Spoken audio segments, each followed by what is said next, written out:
ఉమ్, అక్కడ బేసిక్‌గా ఒకటేమవుతదంటే, నాకన్నిటికంటే నవ్వొచ్చిందేంటంటే, ఇందులో జగన్ ఒక టూర్‌కి వెళ్ళినప్పుడు, ఉమ్, ఓ 100 మందో, 200 మందో పోలీసులను పెట్టి, ఓ మధ్యలో జనాలను అటు ఇటు చీల్చి, ఓ తాడు ఉమ్, కట్టి, రోప్ పార్టీ అంటారు వాళ్ళని.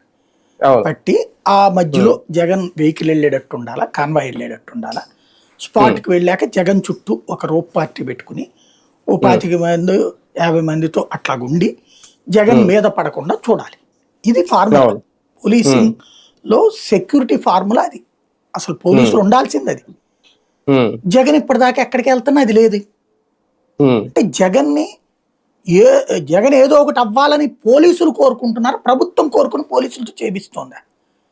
నేను ఉమ్, చెప్తున్నా ఇది చాలా ప్రమాదకరమైన పరిస్థితి.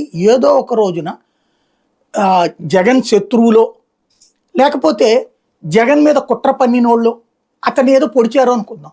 అతనేదో ఉమ్, చేశారనుకుందాం. ఉమ్, జరగకూడదని కోరుకుందాం. ఉమ్, జరిగిందనుకోండి. ఉమ్, ఎవరి బాధ్యత? వీళ్ళేం అదే కదా. ఆలోచిస్తున్నారు? ఉమ్, రాజశేఖర రెడ్డి పోతే పార్టీ అయిపోయింది అనుకున్నారు. అవును. అయ్యిందే? ఇప్పుడు జగన్ అయితే ఇంకెవరు ఉండరు కదా అనే ఫీలింగ్‌తో అది. ఉన్నట్టున్నారు ఇక్కడ.